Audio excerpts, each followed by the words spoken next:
the day we asked, what unusual material does a Scottish village make their Christmas tree out of every year? Balloons, creels, or bagpipes?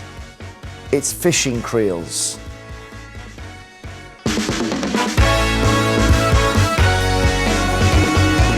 It's great. Why did I see a picture? We've had a creel reference 2 days running on this show. So, a Christmas tree made from fishing creels. It's good, isn't it? Yeah. Yeah. Later, we're taking calls on King Charles's appearance in a new documentary about the Arctic, and we're asking if he's a climate change hero or a bit of a hypocrite. First, should A&E time wasters be turned away from the hospital? I'd love your calls on this. 0207 862 2222. Is it something that's happened to you, or have you been at A&E and you've seen somebody in there who clearly isn't ill? We'd love to know. Just have a look at this. This is figures from NHS England I could show you here. And you can see we've got, these are people, minor ailments. 96,000 sore throats, 83,000 earaches. What is that? 8,000 itching skin, 6,000 nasal, 3,800 ingrowing toenails. And I love this pen. Yeah, what the hell? It's brilliant, What isn't is it? it? It's the thing. It's just, let's not get distracted by the pen. And this is the one that's really shocking. That's a brilliant pen. It's 384 hiccups.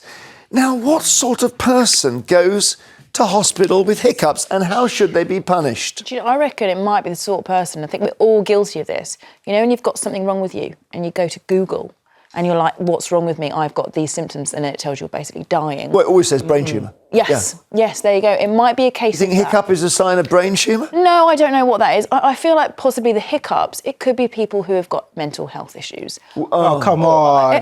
Just because hang on. People as in not mental health, but also just are confused on not blame quite. everything on mental hang on. health.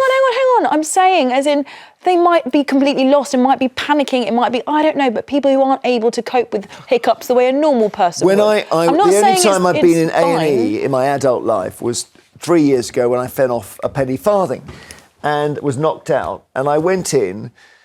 I mean, you could argue that was, I shouldn't have been there because it was my fault, because you shouldn't, you know. But anyway, there's lots of people who ride penny farthings, and they normally say if the last person to be killed on one was killed 109 years ago. So statistically, they're very safe. But the person next to me who went into the nurse area alongside me was an older gentleman who thought he'd swallowed the tiny plastic tab from a bowl of soup. And he said that when he opened it, it might have gone down his throat. I don't think it even had.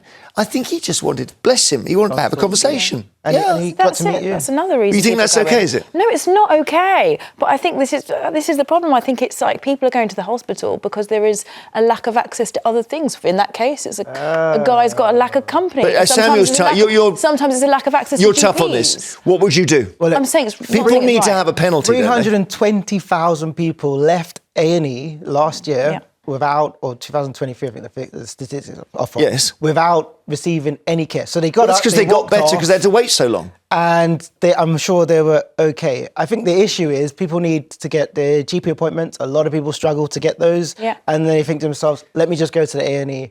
I think they should be turned away. But hang on a minute. If you go to, see, this is where I've got more on Marina's side. If you go to A&E because your GP, your phone rings off the hook, I think that's okay, because where else do you go? Yeah, but now you can book 98% of hospitals' GP appointments can be booked online now. You've got Google, you've got all the other sort of opportunities to check if you might be at risk of dying because you have hiccups. So what would you do, Sam? If someone comes in and says, I've got hiccups, you've got to have some sort of sanction, surely. I think people who are at risk, so the elderly, very, very young children, of course, you should not turn them away. But for the average adult, if you've got hiccups, if you have a sore throat, you should be sent to a pharmacist or someone like that to try and fix it. Now, the NHS has a 10-year plan, which is supposed to be focused on community care, trying to avoid people coming into A&Es. And I think that objective is very laudable, but we still have too many cases of people turning up when they shouldn't. Yes, OK. Well, look, do call us 0207 862 2222. The other issue is people with coughs and colds going into A&E and just coughing on everybody. Yeah, especially now. I mean, this is a horrible time to go to an A&E if you have hiccups. Yeah. You know, because you might come out with a lot far more worse issues than what you went in. I agree. Yeah. I just worry about things getting missed. So, what is to say that you could misdiagnose, someone might have indigestion, but actually it is, Heart failure. Heart failure. Yes. Just, I think there are just areas of concern. And also the famous headache one, any doctor will tell you that one headache in 500 is a hemorrhage, subarachnoid hemorrhage, which killed my mother-in-law actually. And they need to work out, do not send someone away if they've got that, because you have to save their life. Yeah. So, we don't want to diminish it. That's why someone goes with a 111. headache that's more painful than any headache they've had before. They could be about to die. Agreed. That's why you have 111. That's why you have an opportunity to see a GP. There are supposed to be opportunities go to a pharmacy. So there should be opportunities for you to test if your issue is serious before you go to an A&E. Yes. Okay. In theory. Caroline in Hertfordshire, have you had any experience of A&E? Oh, hello there. Good morning, Jeremy. I'm a nurse at the local hospital at Watford General, and we've actually had a patient, we call him a patient, come in with dandruff. No, that's impossible. What was it, all over his shoulders?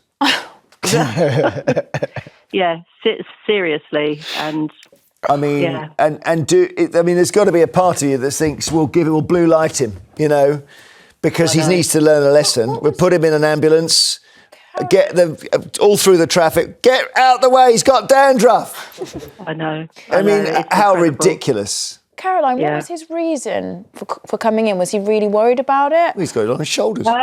No, he just basically wanted some medical advice about it. Do you think he was lonely?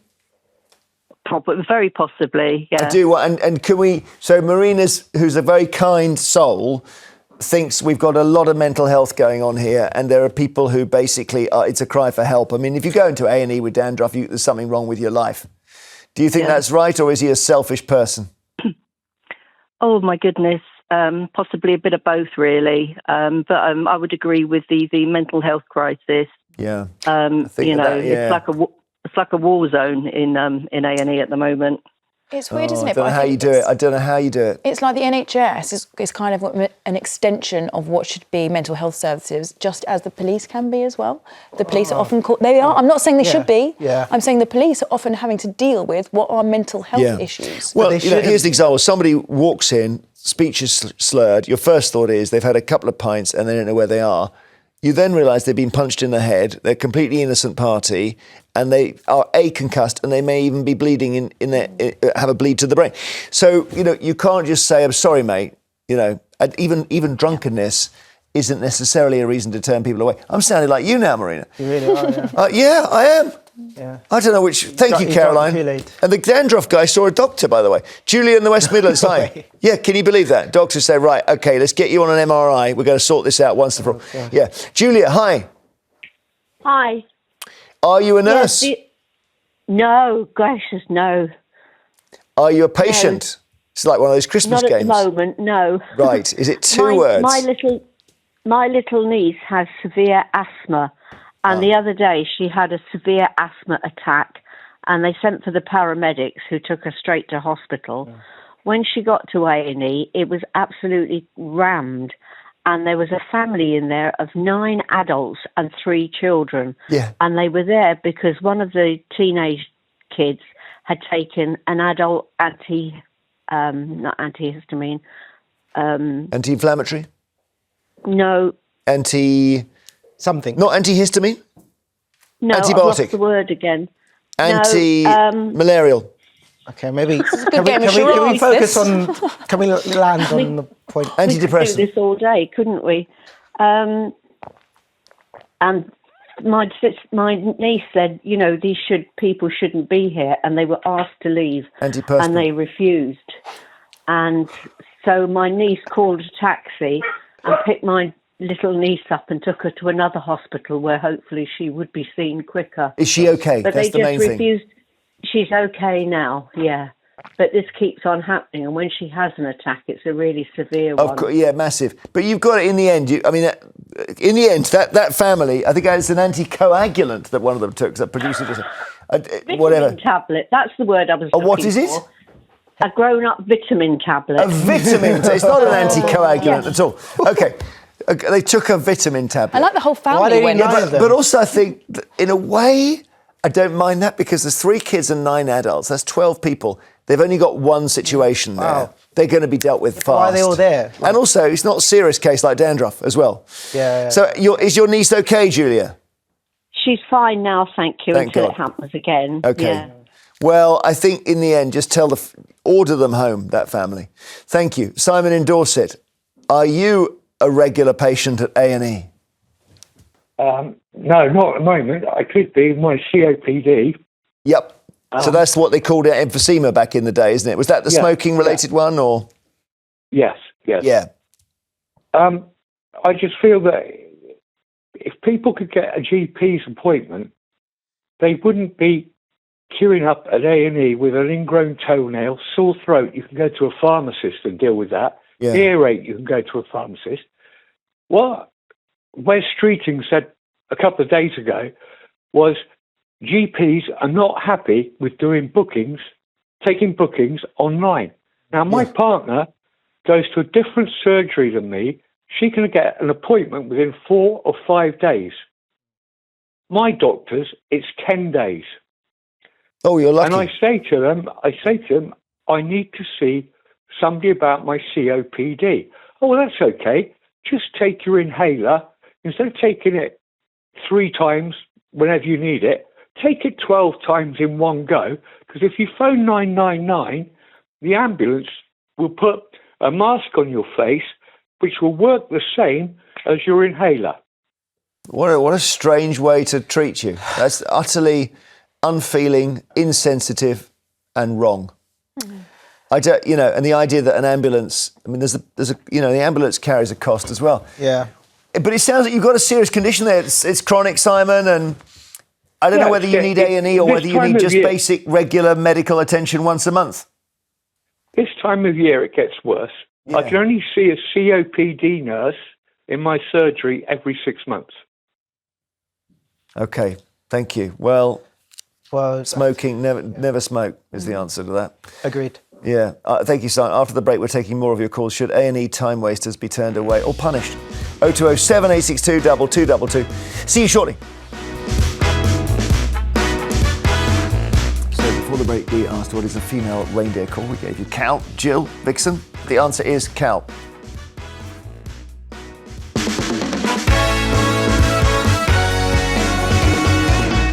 And it doesn't matter what age she is as well. A male reindeer is called a bull. Welcome. We got Marina and Samuel, and we're asking later, excuse me, if the police should be allowed to link your passport photo to live cameras around town centres to try to track down crims. Would you be okay? Do you think, well, I've got nothing to hide? Now, more calls on turning away time wasters from accident and emergency departments. 020 7862 2222 is the number to get in touch. And we got on the board here, can you see down the bottom, this is NHS England, you've got 384 people who've been to A&E with hiccups. We have now Googled hiccups, and it can be the sign of a brain tumour. See? But then, to be frank, everything can be the sign of a brain tumour. That's the part of the problem, probably dandruff. Colin in Perthshire, hello. Hi, Colin. Yes, hello. I had hiccups, and I went to the A&E 4 days in the trot, and they just kept sending me home and that. And in the end, there was a doctor that realised what it was, and he put me for X-ray, and I had pneumonia, and I ended up in the hospital for a week in hospital because I had pneumonia. It was on the bottom of my lungs. It was pressed against my diaphragm, and that's what gave me the hiccups. So hiccups can be a sign of something more serious. Of course, yeah. Because we're not talking about hiccups for an hour here. So maybe we should give those guys... Yeah, to the those 384. Well, he's one of the 384, so now we need the other 383. Yeah, we haven't got time for all 383, but if anyone else could explain. Yeah, I'm thinking that hiccups can be Now, maybe all of it could be awful. I don't know. Just hiccups. But earache can be a sign of a brain tumour, for sure. Colin, thank you. There was an awful story a few months ago. A mother of 2 died from a seizure days after waiting for more than 8 hours in a crowded A&E. Gosh. So she actually, and this is so awful, she's a young lady, Inga Rublite, and she was found under her coat in A&E. Her twin sister is in Latvia, is now campaigning to find out what the hell happened there. So she's in A&E, she's waiting, she dies while she's waiting. Yeah. They call her name, they don't realise she's sitting there dead, and in the end they think she's gone home. Yeah. And she's lying there dead, and she's a young woman. Yeah. Sue in Kent, hello. Hi, Jeremy. Hi. Is there any excuse for someone going to A&E with a sore throat? Yes. No, there's no excuse. Because you can go to the chemist and buy soluble paracetamol and gargle with it, and that helps. Yeah. But can I say 2 things? Please. Firstly, you said earlier about when someone comes into A&E and they're acting a bit confused and people think they're drunk, and then you should never assume, the receptionist should never assume what's wrong. Yeah? Right. If someone comes in and says, I've got a splinter, then it's obvious they've got a splinter, which actually did happen in our local hospital. Oh, God. But the other thing I want to mention is this. Nobody yet has mentioned that A&E stands for accident and emergency. Dandruff is not an emergency. No, I'm starting to wonder whether, firstly, you should never call it A&E because people don't know what it's mean. You've got to put accident and emergency, and then a separate door you have time wasters. And then people can just choose to go in the other door if they've got dandruff. Jeremy, I agree. I think we have lost the understanding of what A&E actually stands for. Yeah. And it is accident and emergency. Yeah. Well, the complication here, Sue, is that if you've got, like our previous caller who's got the COPD, the emphysema, and, his inhaler's not working and he can't get an appointment with his GP. So he does what anyone would do. They think, well, I'm going to go to the place, the doors are open 24/7. I'm going to sit there for 5 hours if necessary, and somebody's going to charge up my inhaler. And you can see why he's done that. Mm. I think we maybe should be able to use pharmacies. Yep. Yeah, ideally pharmacies would do more. Well, they can do more. People just choose not to go to You can't go and get, let's say, you can't go and say, I'll have some antibiotics, please. Why not? Pharmacy you can't because it's a prescription matter. Mm. Because we got overuse. To give an example, I had something called, is it housemaid's knee? Have you heard about that? No. Bursitis, where your joint swells up. It's sort of very... I went to a guy, and this is a consultant, and he took the fluid out with a syringe. Yuck. Not very nice. It's a full syringe of fluid. He said it's probably going to swell up 3 or 4 times, come back. Well, I thought, I can do this myself. So I go into the pharmacy. Next time it swells up, I said, like a syringe, please. What? They said, yeah. They said, what's it for? I said, this, and I pulled up my trouser. Yeah. They went into full DEFCON 3. We can't sell you a syringe to do your own... Of course not. ...medical. Well, I said, who else is going to do it? Why wouldn't you just go back to the consultant, Jeremy? It saved money. Oh, my God, you're hardly shy of a penny. There's nothing wrong with... There's nothing wrong with it. Well, you didn't go to the A&E. That's the most important I didn't go to the A&E. I went and I said... I mean, they wouldn't, in the end, do it. So I had to buy this syringe on Amazon. Oh, come on. Thank you, Sue. What kind of story is this? What do you mean? Because just totally people inappropriate. can be listening and thinking, I'll go and do my own surgery. Well, bursitis. Why can you get a syringe off Amazon? That's not good. Karen in Merseyside, hi. Hi, Jeremy. What about these? Are they time wasters if someone goes with sore throat or an itch? Yeah, well, the reason I rang your show this morning, it was something that happened to me earlier this year. I've got a lot of health conditions. Okay. I'm an asthmatic, and I've got very severe anxiety and depression, and I've also got chronic arthritis in both my knees and my hip. I'm sorry. So I'd gone to my GP, right, because I was having pains in my chest, and the GP said, right, we need to send you up to hospital. So they blue lighted me up to hospital, sent and I got put in A&E, and they booked me in, and then I was sat in a chair for nearly. I didn't get seen by a doctor, a lady doctor.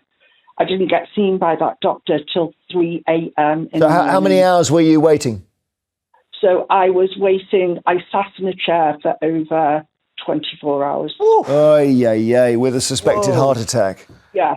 Well, the key thing is, were the people in front of you time wasting? How's he supposed to know that? Yeah. You can just look at them.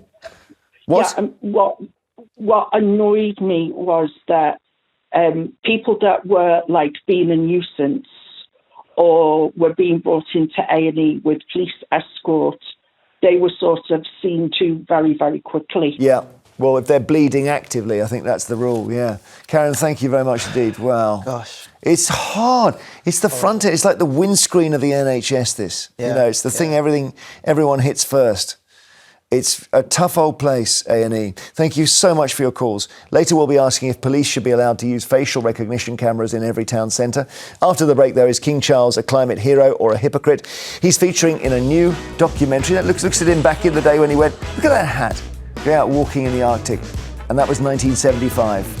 So do you think, he's been on the right causes for a good long time?